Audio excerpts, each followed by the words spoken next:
WHO has been assessing this outbreak around the clock, and we're deeply concerned both by the alarming levels of spread and severity and by the alarming levels of inaction.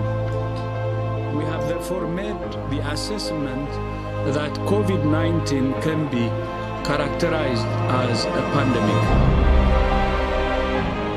As the world continued to face the dangers brought by the pandemic coronavirus, our task as Christians is to intercede the situation of the world through prayers.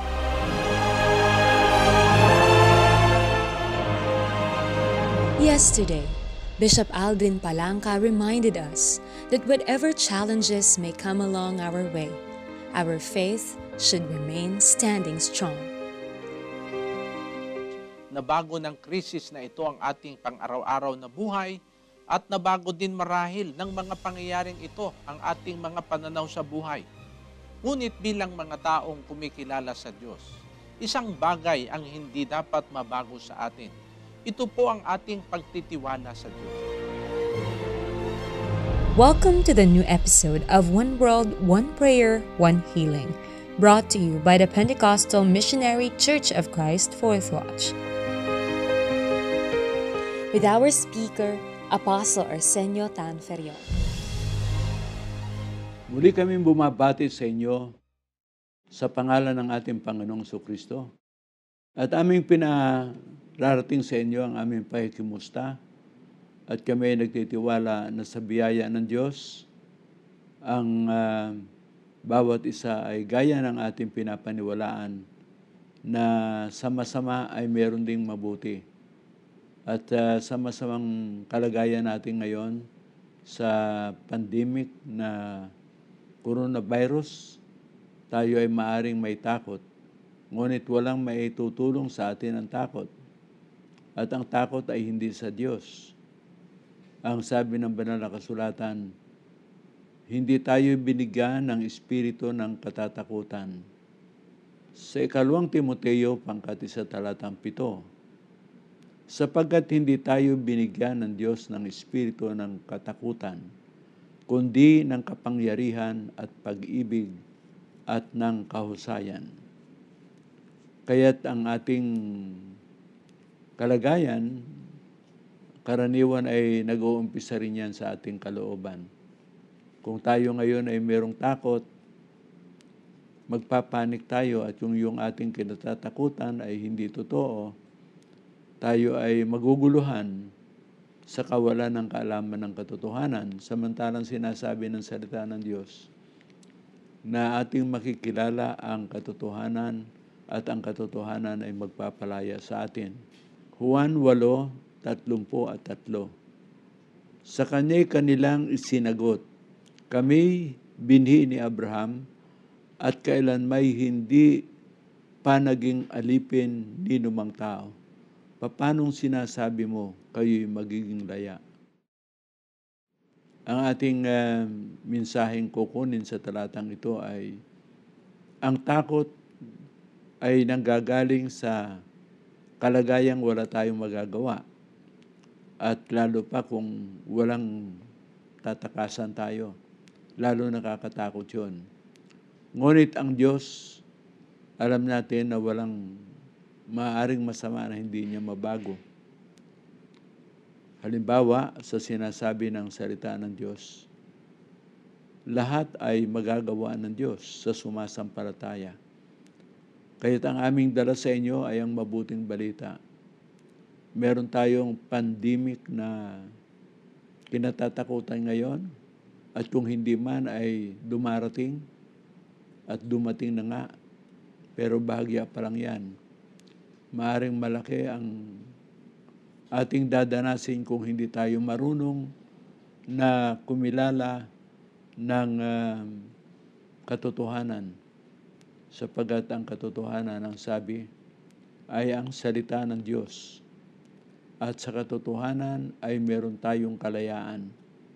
Kung alam natin ang totoo, hindi tayo magpapanik.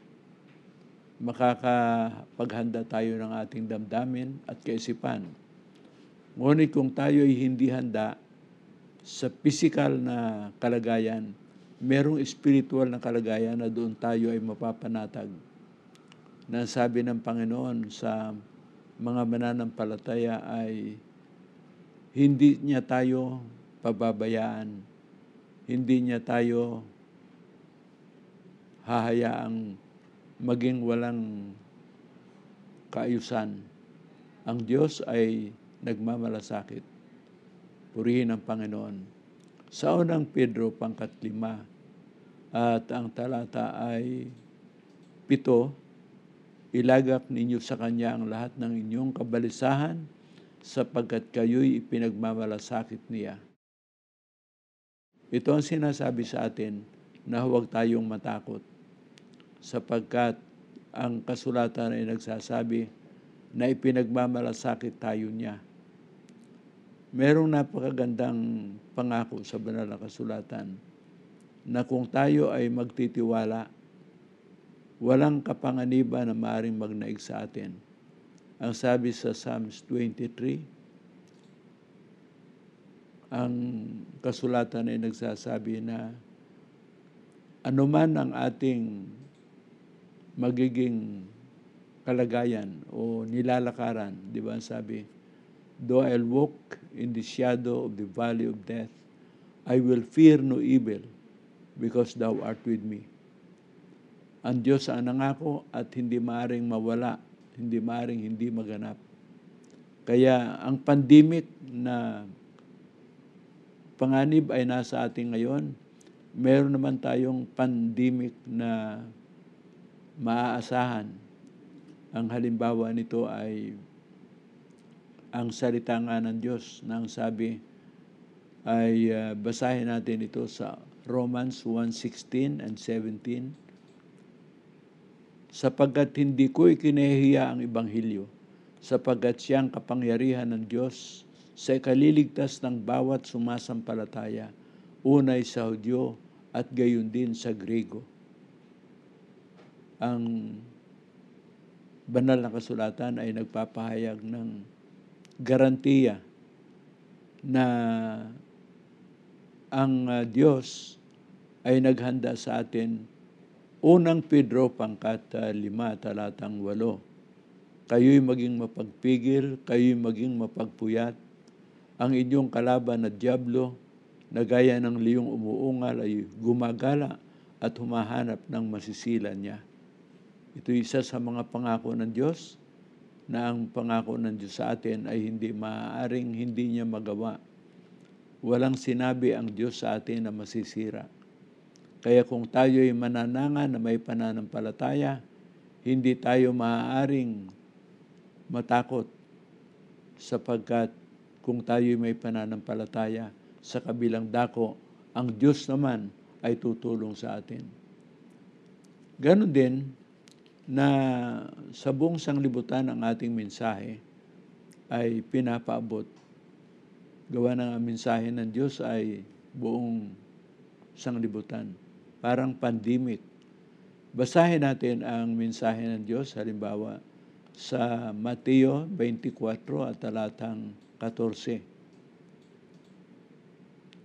Ipapangaral ang ebanghilyong ito ng kaharian sa buong sanglibutan sa pagpapatotoo sa lahat ng mga bansa at kung magkagayoy darating ang wakas. Purihin ang Panginoon. Ito ang isa sa mga pangako ng Diyos. Pandemic din ang good news at ipapangaral ang ebanghilyong ito. Ang ating ebanghelyo ay good news kung tawagin. Mabuting balita. At ang mabuting balitang ito ay galing sa Diyos.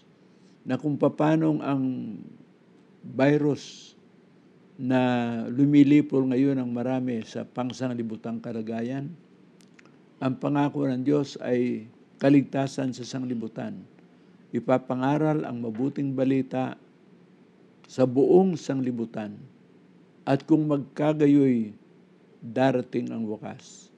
Maaring itong ating mga kahirapan ngayon, gaya ng pagdami ng salot, maaring pagdami ng digmaan, maaring pagsama ng ating lipunan, sa anumang kalagayan, Ang lahat ng ito'y patunay lamang na kailangan natin ang pangsanglibutan o pandemic salvation. Kaya meron tayong pandemic virus na lumilipol ng mga tao, ngunit ang pangako ng Diyos, ipinagmamalasakit tayo. Gaano ang pagmamalasakit ng Diyos? Sa banal na kasulatan ay sinasabi na ang pagmamalasakit ng Diyos ay higit kaysa ina ng batang pasusuhin. Hindi makakalimot yung ina, lalong-lalo na ang Diyos. Magtiwala lamang tayo sa Diyos. Ngayon, paano natin mapagkakatiwalaan ng Diyos? Halimbawa ngayon, sa ating paksa na huwag tayong matakot, kundi manampalataya sa Diyos. Una, hindi tayo makakasampalataya sa Diyos kung wala tayong paniwala sa Diyos. Ang ating problema, ang ating suliranin ngayon ay hindi lamang pandemic na ang kahulugan ay laganap, kundi ang kahulugan nito ay walang matatakasan halos ang tao. Gawa na ang ating kalaban, hindi natin nakikita, umaasa tayo sa kapangyarihan ng ating mga gobyerno sa mga bansa. Ngunit sa atin ay hindi gayon. Ang problema natin ay hindi lamang physical at material. Ang problema natin ay spiritual. Bakit? Sapagkat ang kalaban natin ay espiritu. Si Satanas ang ating kalaban. Basahin nga natin ang gawa ni Satanas sa tao. Sa banal na kasulatan, sa aklat ng Juan, talatang 8 at 44, basahin natin. At kayo'y sa inyong amang ang diablo at ang nais ng inyong ama ang ibig ninyong gawin. Sa isang mamamatay tao, buhat pa ng una at hindi nananatili sa katotohanan, sapagkat walang katotohanan sa kanya. Pagka nagsasalita siya ng kasinungalingan, ay nagsasalita siya sa ganang kanya, sapagkat siya isang sinungaling at ama nito. Ito ang ating kalaban. Ang ating kalaban ay hindi nakikita. At ang kanyang, kumbagay, pangunahing paraan ay ang pagsisinungaling. Halimbawa, panahon na ng patayan, ang ating inaasahang kaligtasan ay panglupa rin. Ang namamatay natin ay lupa sa atin, ang lupang katawan. Ngunit hindi natin alam na itong ating lupang katawan ay meron pang higit na mahalaga. Sabi ni Kristo sa 10:28 ng Mateo, huwag kayong matakot sa pumapatay ng katawan. Matakot kayo doon sa pumapatay ng kaluluwa. Yung kaluluwa pala ay may kamatayan. Kaya huwag matakot sa pumapatay ng katawan. Ano yun? Ang ating katawan ang namamatay. Ngunit mayroong isang kamatayan na higit pa pag mamatay ng iyong katawan. Ang kamatayan ng ating kaluluwa. Ang kamatayan ng ating espiritu. Ngunit si Kristo, ikaw man ay nasa gitna ng malupit na pandemic na kaaway, si Kristo ay sapat na makapagliligtas. Gaya ng pandemic ang kaaway, ang atin namang armas ay pangsanglibutan. Kaya kung papanong ang kalaban ay walang tigil, huwag natin titigilan ang pangangaral ng mabuting balita. If you can preach the gospel to all people na iyong mga kadaupang palad, tayo rin ay meron pang isang kalagayan na ang Diyos ay natutuwa sa mga naghahatid ng mabuting balita. Sa Romans, sa chapter 1, verse 16, hindi ko ikinahiya ang Ebanghelyo, sapagkat siyang kapangyarihan ng Diyos ay kaliligtas sa bawat sumasampalataya, unay sa mga Hudyo at gayon din sa mga Griego. Kaya meron tayong kaligtasang dala. Ang nagdadala ng mabuting balita ay kinalulugdan ng Panginoon. At kung siya'y tumawag sa Panginoon, siya ay kanyang diringgin. Bakit? Sapagkat ang mabuting balita ay malaking pagpapala ng Diyos sa tao. Gaya ng sabi, tayo kailangan natin ng tinapay. Salamat at marami sa ating mga kababayan ang nagbabahagi ng pagkain sa mga mahihirap na walang makain. Ngunit ang pinakamabuti na tayo hindi lamang may tinapay, meron tayong mabuting balita, meron tayong salita ng Diyos na nagsasabing sa Juan 3:16, gayon na lamang ang pagsinta ng Diyos sa buong sanglibutan na ibinigay niya ang kanyang bugtong na anak upang ang sino mang sa kanya'y sumampalataya ay huwag mapahamak kundi magkaroon ng buhay na walang hanggan. Ito ang mabuting balita. Hindi lamang ito pagkain ang pangako sa atin. Ang pangako sa atin ay ibinigay ng Diyos ang kanyang anak. Ng kahulugan nito, kung naibigay niya ang kanyang bugtong na anak, wala siyang ipagkakait sa atin. Bakit? Yung kanyang anak nga na kaisa-isa, hindi niya ipinagkait. Siyang may-ari ng lahat ng pagkain, siyang lahat ng may-ari ng trigo o bigas, siyang may-ari ng lahat ng isda. Hindi tayo mawawalan, hindi niya tayo pababayaan, hindi niya tayo iiwanan. Kaya ang ating suliranin ay pandemic, ngunit paano kang makakatawag sa hindi mo sinasampalatayanan? Sabi sa Romans 10:14, paano ka makakasampalataya kung hindi mo napapakinggan? At paano ka makakapakinig kung walang tagapangaral? At paano sila makakapakinig ng mga bagay na mabuti kung walang mangangaral? Paano sila mangangaral kung hindi sila mga sinugo? Kaya ang ating mensahe dito sa ating programa na one word, one prayer, and one healing kung tayo hindi sumasampalataya. Ang Diyos ay nire-require ang tao na sumampalataya. Ano ang kanyang pagsampalataya? Na ang Diyos ay hindi maaaring mabigo sapagkat siya ay omnipotente. Ang Diyos ay hindi maaaring mabigo. Ang Diyos ay hindi maaaring di makaalam sapagkat siya ay omnisciente. Ang Diyos ay hindi maaaring walang ibibigay sapagkat siya ay laging nasa ating tabi. At ang kanyang katangian, pang-apat ay yung eternity o immutability of God. Kaya ito ang nangangako sa atin. Ang pandemic na panganib ngayon ay merong kasunod na kalaban. Ang kalabang ito ng mamamatay na espiritu ay ang Diyos na nangako sa atin. Hindi niya tayo pababayaan kung ating dadalhin ang mabuting balita, kung paanong dinadala ng mga virus ang kamatayan, ang ating dala ay ang mabuting balita. Sa programang ito, tayo ay merong pag-asa na ang Diyos na nangako ay hindi sa atin mabibigo. Paano ka makapagtitiwala? Sa gustong tumulong ay bigo naman, walang magawa. Kaya sa ating programa, makapagtitiwala tayo, makakaasa tayo sa Diyos. Hindi tayo dapat matakot. Bakit? Sapagkat alam ng Diyos ang lahat nating kailangan. At hindi lamang na alam niya, gusto niya tayong tulungan. Ang hinihiling lang ng Diyos ay ang ating pananampalataya. God will always help those who believe.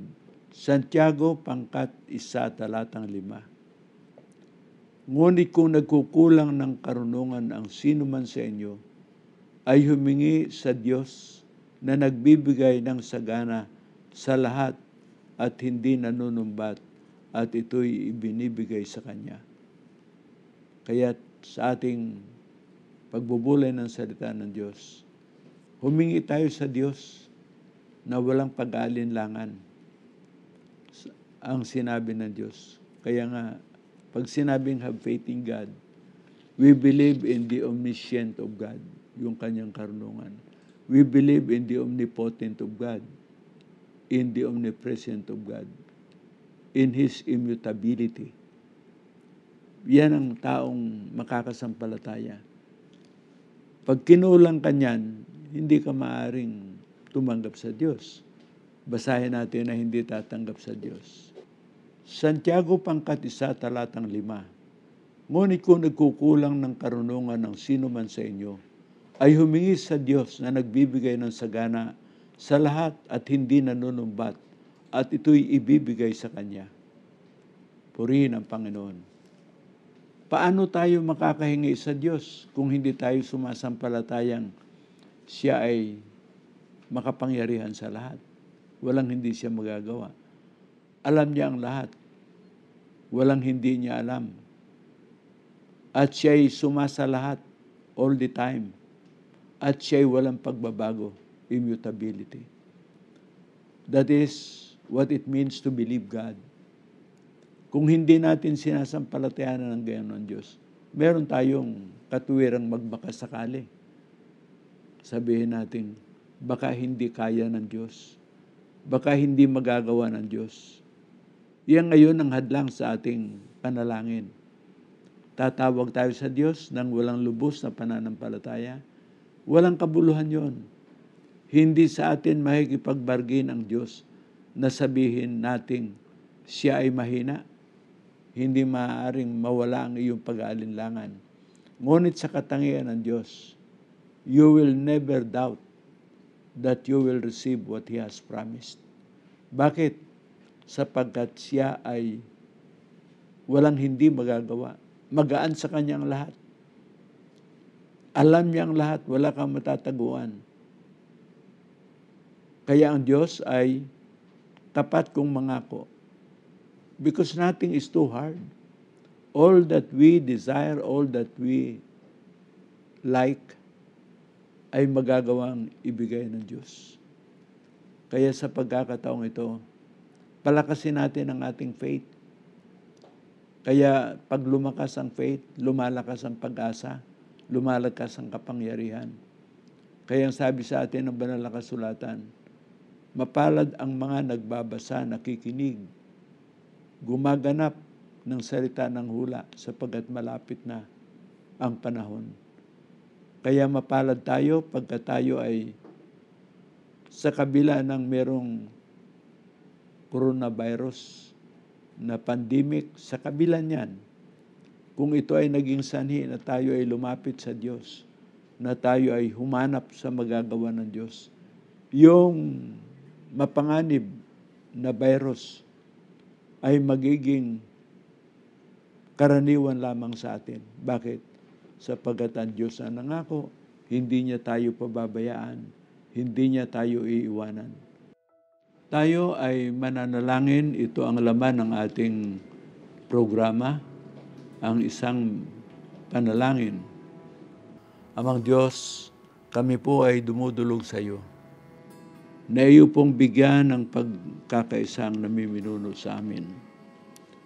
Amin pong kahilingan na ang Pangulong Rodrigo Duterte ay pagkalooban mo ng higit na kakayahan, kalakasan, lalo na ng katawan, na pagkalooban siya ng karunungan sa kanyang pamamahala. Kanyang mapagpasyahan, maging ang Vice Presidente, na sila ay sumagana sa kaalaman para sa bayan. At ang mga mambabatas, mga senador at taong bayan, ikaw ang magbigay rin ng pagkakaisa na maging masunurin sa mga kautusan at mga batas. Ganon din, maging ang mga lingkod ng bayan sa local government, nawa po ikaw ang sa kanila ay manguna at may kagalakan na sila ay maglingkod. Ang aming mayor, vice mayor, city council, ang mga namiminuno sa barangay, sa senado at sa mga mambabatas, ikaw, Panginoon, ang sa kanila ay maging makapangyarihan na manguna. Kahilingan namin na ang aming ekonomiya ay iyo pong pagyamanin at huwag kaming mapalugi at huwag magkaroon ng anumang kasalatan sa aming bayan. Ikaw, Panginoon, ang aming inaasahan. Patatagin mo ang pananampalataya ng iyong bayan, lalo na ng mga banal. Ikaw ang sa kanila ay magbigay ng damdaming laging manalangin sapagkat ang laging nanalangin ay hindi mabibigo. Pagindapatin mo ang aming panalangin. Ganon din aliwin ang mga taong bayan sa mga naulila dahil sa salot na ito. Bigyan sila ng katatagan, lakas ng loob, patuloy na harapin ang hamon ng buhay. Lubusang kagalingan para sa mga taong ngayon ay nasa recovery stage. May akay sa kanila na maglingkod sa Diyos dahil sa karanasan nila ang pananampalataya at pagtatagumpay. Tulungan mo ang mga Diyos na magkaroon ng pagkakaisa ang bansa upang talunin ang pisting ito. Manaing ang pag-ibig at pagmamalasakit sa kapwa. Higit sa lahat ay ang pananampalataya sa Diyos. Ito po ang aming dalangin sa ngalan ni Kristo Jesus.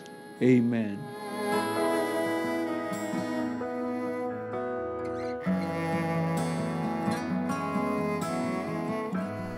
Glory to God. Hallelujah. We glorify your name, O Lord, and we praise you and we adore you. For you have been so good to us. You are so merciful, and you have been so gracious to us, O Lord. Nagpapasalamat kami, Amang Diyos, sa iyong hindi nagbabagong pag-ibig at pagmamalasakit sa amin. Napakapalad namin sapagkat sa tuwin ay kami nakakalapit sa luklukan ng iyong biyaya. Tunay kang napakatamis na sandali ang kami makalapit sa iyo sa panalangin, sapagkat ginagarantiyahan mo na ang iyong mga salita na kami ay iyong diringgin. Hallelujah! Glory to God! At sa mga pagkakataong ito'y muli kaming marapatin sa aming pagsambit, sa aming mga kahilingan. Linisin mo kami, Panginoon. Dalisayin mo kami sa iyong harapan. Pagpatawad mo ang aming maraming mga pagkukulang sa iyo, O Diyos. Mahabag ka sa amin sapagkat kami mga taong mapangailangan at ikaw lamang ang aming inaasahan. Ikaw ang aming saklolo. Ikaw ang aming sandigan. Ikaw ang aming Ama na nagmamahal sa amin. Glory to God. Dakilang Diyos, muli mong dagdagan ang sukat ng aming pananampalataya at pagtitiwala sa iyong magagawa, sapagkat walang mahirap na bagay sa iyo. Sa amin bilang mga tao, maaari kami na mag-alinlangan, ngunit dapat lamang kaming magtiwala sa iyo dahil ikaw ang pinakamakapangyarihan sa lahat. Sa pagkakataong ito'y aming inilalapit sa iyo ang mga lingkod na tagapanguna na iyong inilagay sa loob ng iyong iglesia. We pray as one for our dear Apostle Arsenio Ferriol and Evangelist Leticia Ferriol and our church bishops, presbyters, area coordinators, and head pastors. Continue to give them, O Lord, the knowledge and wisdom in administering your church. Nawa, Panginoon, palakasin mo sila sa kanilang pisikal at higit sa lahat, sa kanilang spiritual na kalagayan. Lagi mong ipakita sa kanila ang iyong dakilang mga gawa sa pamamagitan ng kanilang ministeryo, at ang iyong mga kamay ang laging magtawid sa kanila sa bawat sandali ng kanilang mga buhay. O salamat, Panginoon. Glory to God. Amin pong pinagkakaisahang ipamagitan sa iyo ang iyong iglesia sa kabuuan, ang aming mga local churches dito sa Pilipinas at sa ibayong dagat.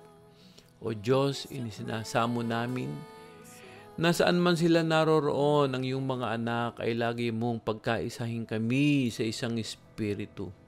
Sa espiritu ng paggawa at pagsunod sa iyong banal na kalooban. Lalo na, O Diyos, sa mga ganitong panahon na pandaigdigang krisis at sakuna. Panginoon, maaaring hindi naapektuhan ang aming pananampalataya, ngunit malaki ang epekto ng epidemyang ito sa iyong gawain. O Diyos, alang-alang sa iyong mga anak, kami nagsusumamo sa iyo na iyong wakasan ng epidemyang ito na bunga ng coronavirus na siyang sumisira sa sanlibutan. Alawin mo ang iyong mga anak, ang mga manggagawa, ang mga kapatid. Maaring sila ay magkaroon ng takot at pangamba bunga ng banta ng sakit na ito. At kami ay may kapanatagan na hindi mo kami pababayaan. At ang iyong bayan ay iyong itatatag, sapagkat itinalaga mo kami sa pagtatagumpay. By your grace and mercy, we will overcome the world, and we will overcome all this trial and tests of our faith. Praise the Lord. Hallelujah. Panginoon, akayin mo po kaming palagi sa paglapit sa iyo. Kami ay iyong dalhin sa hardin ng panalangin. At ngayon, O Diyos, bakuran mo ang bawat aming ipinanalangin sa iyo. Sa tulong ng iyong banal na Espiritu, lubos kaming nananalig na ito'y aming nang tinanggap sa iyo. Maghari kang lagi sa aming mga puso, nang sa gayoy laging maging banal na sandali ang mga oras ng aming mga panalangin. Maraming salamat po, O Diyos. Sa iyo kami nagtitiwala, at ito'y aming inilalagak sa matamis na pangalan ng aming Panginoong Yesus. Siya nawa. Amen. Glory to God. Hallelujah to you.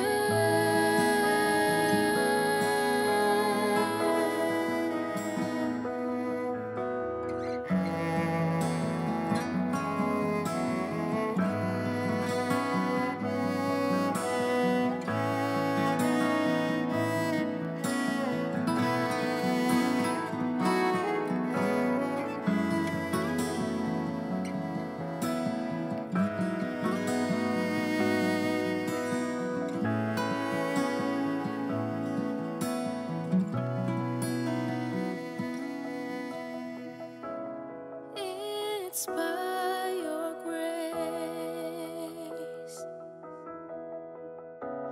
that we were saved. We worship, we worship, we worship you.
We are your people, your church.